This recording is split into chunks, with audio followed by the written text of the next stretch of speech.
He had everything. Fame, success, Champions League trophies, millions in the bank. Sadio Mané was at the very top of football, and then he walked away. People said, why would he do that?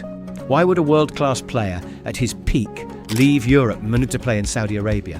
Why choose money over a career? Was it greed? Was it pride? Was it a mistake? No. It was something deeper, something the world he didn't see. Because while others chased private jets and diamond watches, Mané was chasing something else. He was chasing hope for his village. Sadio Mané was born in a small village called Bambali in Senegal. Not Paris, not London, not Barcelona. A small, poor village where people had no electricity, no proper school, no hospital. His family didn't have money. His dad died young because there was no hospital nearby. And as a child, Sadio couldn't even watch football matches on TV because there was no TV. But he had a dream to play, to run, to score, to make it out. And against all odds, he made it. He played in local streets, barefoot, with a ball made from rags. People laughed at him, called him crazy, but he kept going. That little boy became a man, and that man became a champion. He played for Southampton, then Liverpool.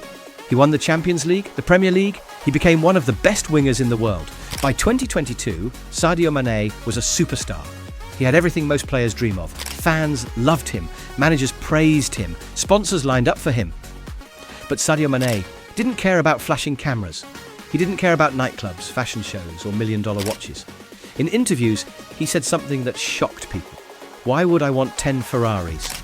20 diamond watches? 2 jet planes? What will these objects do for me and for the world? The media wire didn't know how to react. This wasn't the usual football talk. It wasn't marketing. It wasn't fake. It was real. And soon, he proved just how real he was.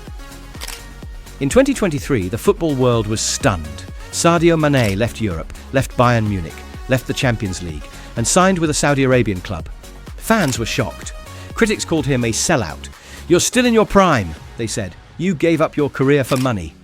But Sadio stayed silent until he spoke from the heart. I don't have to display luxury cars, luxury houses, or private jets. I prefer my people receive a little of what life has given me.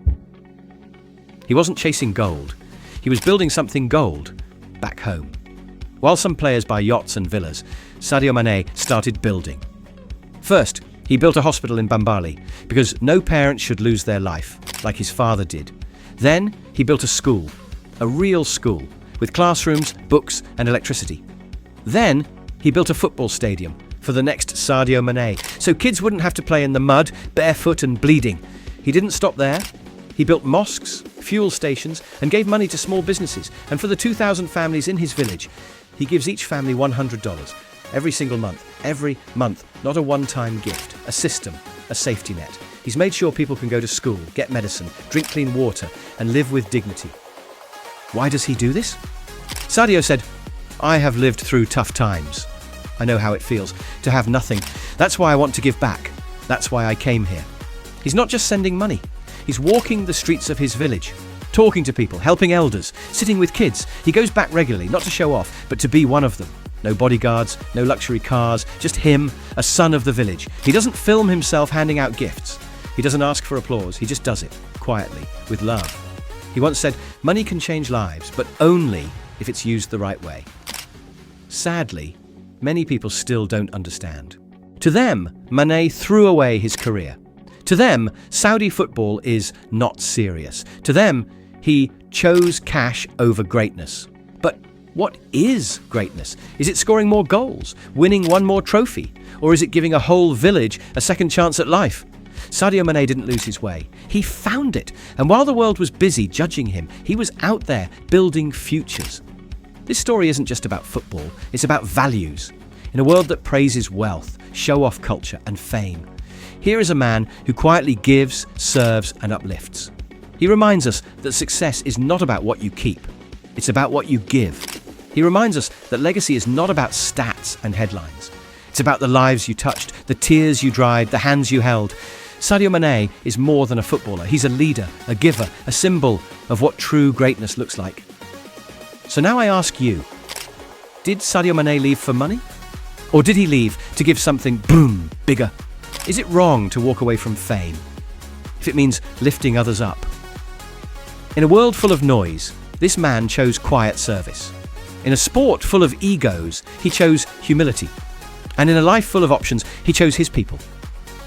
Sadio Mané didn't abandon football. He made football mean something. If this story touched you, take 1 second to like this video. Not for me, but to show respect for what Sadio Mané is doing. Comment below, do you think more players should follow his example? Would you give up fame to help others? And if you believe in kindness, in giving, in using success to serve, subscribe to this channel, because here we tell the stories that deserve to be heard.